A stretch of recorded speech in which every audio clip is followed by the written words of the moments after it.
Oh, I like this. I feel like I'm in the House of Commons. I will be soon, that's the irony. Literally, they're just going through the back catalogue of Etonians, like, fuck it, yeah, the one who used to eat his own toenails, we'll get him in.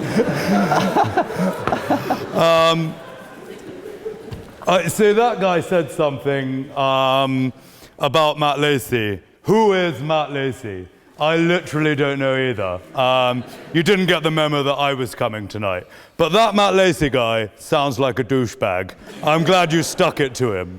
So, hello, Oxford Union. It's so lovely to be here. Why is it that shit? No, I'm being genuine. Like, I've totally graced this place on a number of occasions, especially Oxford's premier night spot, run by the union, the Purple Turtle. Redecorated the toilets in there last time I was there.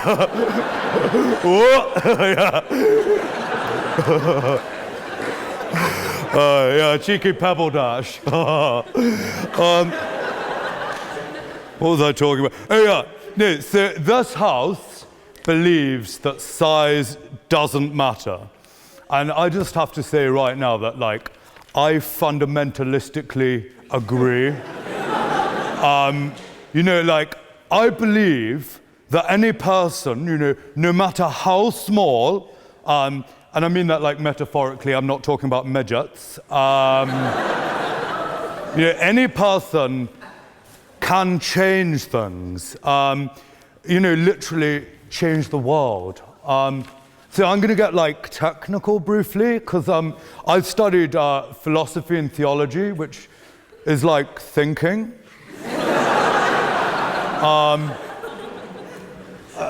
You're all clever. Ear guy, he's pretty clever. Have you heard of the butterfly effect? Do you know the butterfly effect?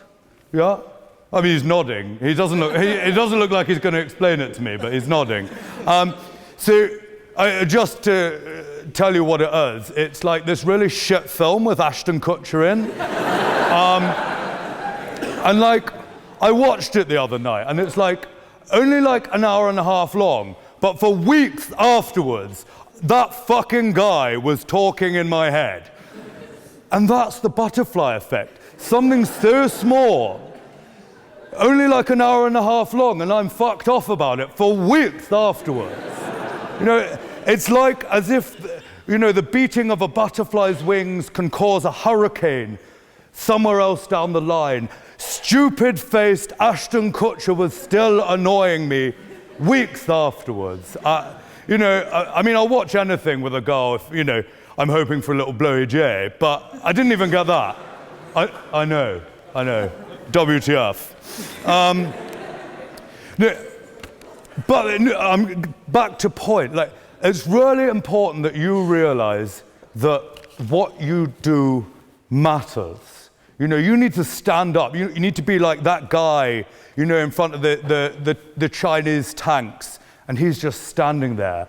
Or, like me. I retweeted that Joseph Kony video.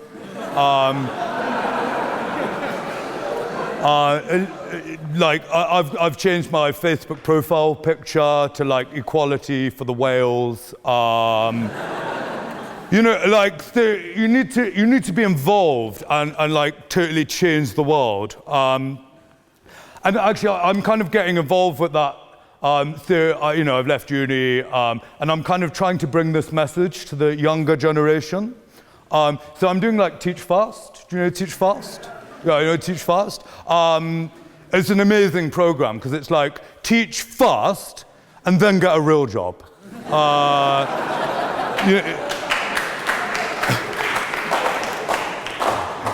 A couple of people clapping. They've already filled in the forms. They're yes! I'll be a consultant one day. But they should have that, for other professions, bleach fast for hairdressers or leech fast for bankers. Satire. Few of you got it. Went over a few heads, but yeah, no, I think basically just doing anything for a prolonged period is literally boring. So do something first. Sometimes my mind kind of wanders. Does this happen to you? Sometimes I just like start thinking about velociraptors.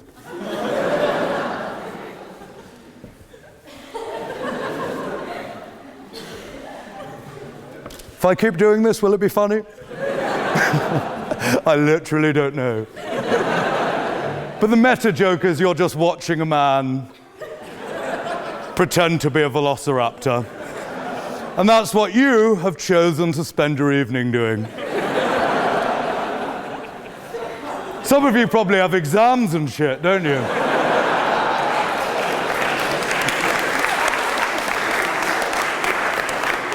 Well, that was weird. Where was I? Oh yeah, I'm a teacher, which is like pretty sweet, big holidays. Occasionally the students are pretty annoying, you know, when they like set fire to stuff and you're like, mate, that's well funny. And then you have to tell them off and shit. But I think it was pretty natural for me to become a teacher and like inspire the next generation. Because like, I've been a teacher before on my Gap Yah in Kenya. I was also a builder and a philanthropist. You can basically be anything in Africa. You just have to pay. Yeah, so I was like teaching English, you know, pretty natch stuff. And it was pretty rewarding because I don't know if any of you guys know this, but like 60% of Africans consider their living standards to be sub-Saharan. And we need to do something about that. And, you know, I was kind of at the sharp end of that and, you know, teaching them important phrases like, the pink-trousered man chundered upon his brogues. Hey, mate, are you going to Tarquin's house EP tonight? Gonna be some banter. You know, important phrases for their everyday life. They would come up to me and they'd say, Mr. Mzungu, Mr. Mzungu. Mzungu means white guy in Swahili. It's not racist because you can't be racist against white people. But it also doubles for the word for hangover, which is totes the props. Just like, oh, yeah, you got me down, kid. They'd come up to me, they'd be like, oh, Mr. Mzungu, am I a lash hero? Can I join the National Front? And I'd be like, yes, of course you can, Toto. And I think I was just inspiring the next generation, you know? And I also gave them really important phrases for them, like, oh, hello, Madonna. No, I don't want to go back to your house. If you could just give me a signed copy of Like a Virgin that I could put on eBay, please. And I feel like I really changed lives, especially on that one. You know, imagine the horrors they would have grown up with. But I guess, you know, they weren't sure of me at first. You know, they were a community. I looked pretty different to them. You know, none of them had gilets, no banter trousers. My gold shoes were pretty spicy too. But, you know, I think I got to know them as people and, you know, different spirits. And I think I made the best friends I've ever had. Because, you know, they have so little and yet they're so generous. Literally the opposite of my friend Xander. Do you know Xander? Do you guys know Xander? Oh, he's a complete douchebag. Like loads of money and never gives it to anyone. Oh, okay, you know him. So actually this metaphor is quite good. I didn't think anyone would know him. But he's a notorious dick. He used to go out with Phoebe Letters-Thompson. Do you know Phoebe Letters-Thompson? Yeah. Mate, all of that lot, real douches. But literally the Africans were the opposite of them. Just like, And it took time to kind of be taken to the bosom of their community.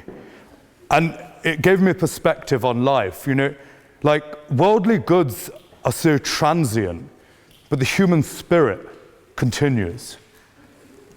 And I think that was maybe the best week I ever spent on my gap year. Like that week in that village, I learned more there than I have in my whole life. And I even got to tack on some scuba diving afterwards. Like a fish swam in my goggles. I was like, anyway, so in conclusion, size does not matter. And you know, the big guys over there, you know, with their diaries and their passports, you know, they want you to think that, like, you have to be the big swinging dicks, you know, of the Oxford Union to come here and give a talk or, you know, matter to anything. But this little guy disagrees. A lot of people wouldn't think a taxidermy mouse would be giving the final it was black tie, so I thought I'd put a top hat on him. Didn't think that he would close out the speech. And yet, now he is. The taxidermy oh, fuck. Stop.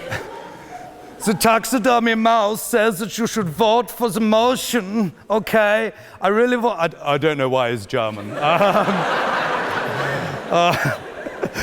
I just started doing it. The taxidermy mouse thinks that you guys should totally make party here. It's cool the way they say that, isn't it? And like, vote for the motion, otherwise I won't be your friend. And guys, you really want to be friends with him. He's so soft. I think he was probably used for shampoo testing or something.